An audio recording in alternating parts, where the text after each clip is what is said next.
So I keep a picture tucked away from when I was a teen. And now I look at it and think, that's what survival looks like. Look past the black and permed hair. It's the smile. That bright 16-year-old smile. It looks so real. But here's the thing. That smile, it lied. It was a 16-year-old holding herself together with a thread so thin, should have snapped.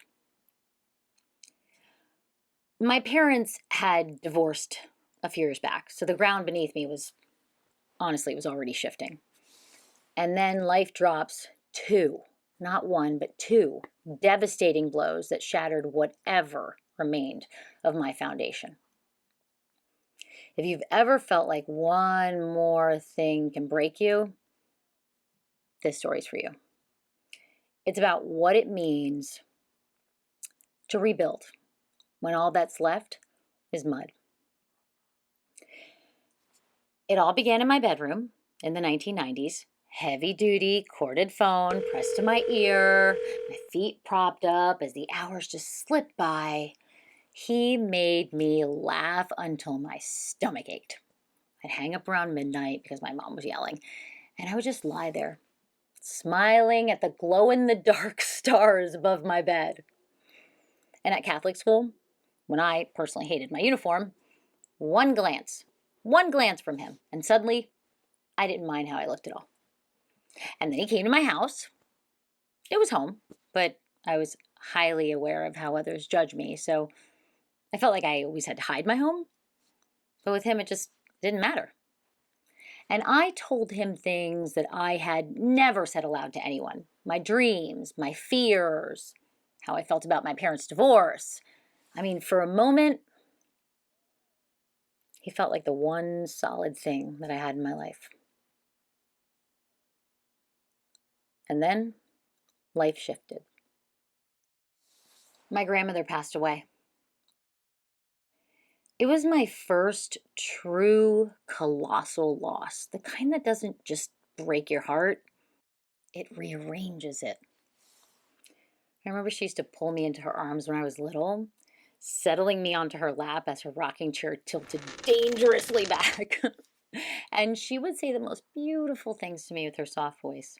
Daddy, she had nicknamed me.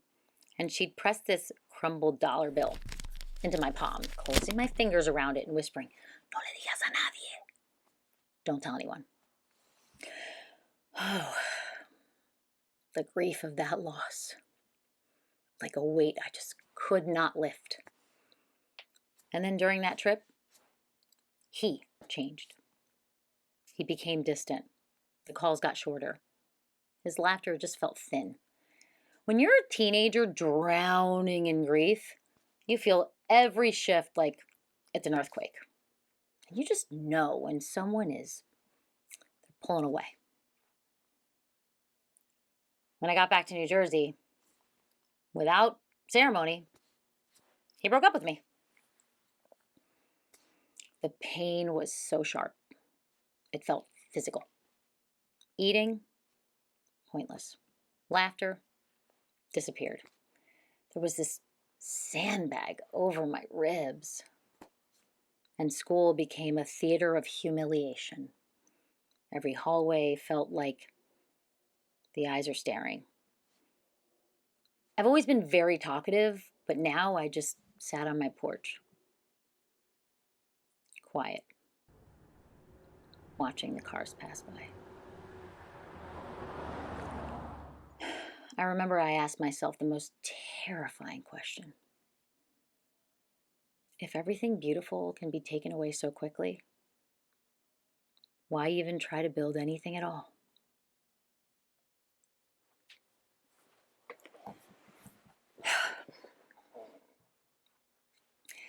If I could step back into that girl's life, this is what I would say. What you are feeling is real. The breakup, your grandmother's death, your family's fracture. It is grief upon grief upon grief. And don't let anyone reduce that to teenage drama. And him. Let's be honest. He wasn't sweet. He was controlling. At 16, you just didn't know how to name the jealousy or the tiny axe that chipped away at your worth. Hey, you will survive. And you're going to find joy again. Because I'm you. Grown up. And I don't think about him. At all. You're going to share this story with the world someday.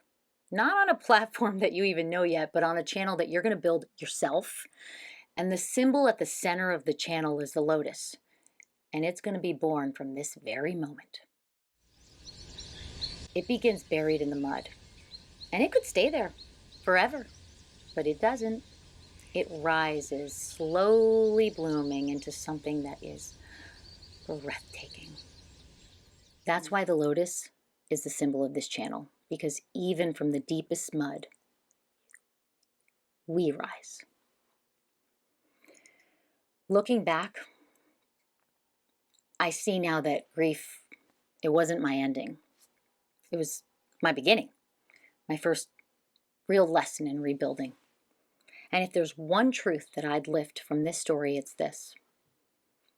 The mud that you endure often becomes the very place your strength learns to bloom.